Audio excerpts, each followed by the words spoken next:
أمس الإشارة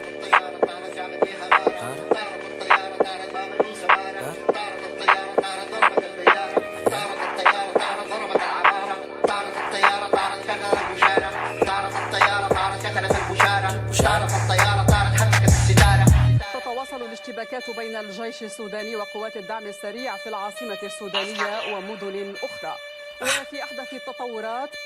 فجرتوا بيتنا وجبتوا زيتنا الله يعينك، بس جنجويدي جوا نفسه بيتنا، بس يوجد خروج عن النص، في جثث قاعدة تترص أثناء ما أنا بقص عليك في رقاب بتنقص. طارت الطيارة طارت الطيارة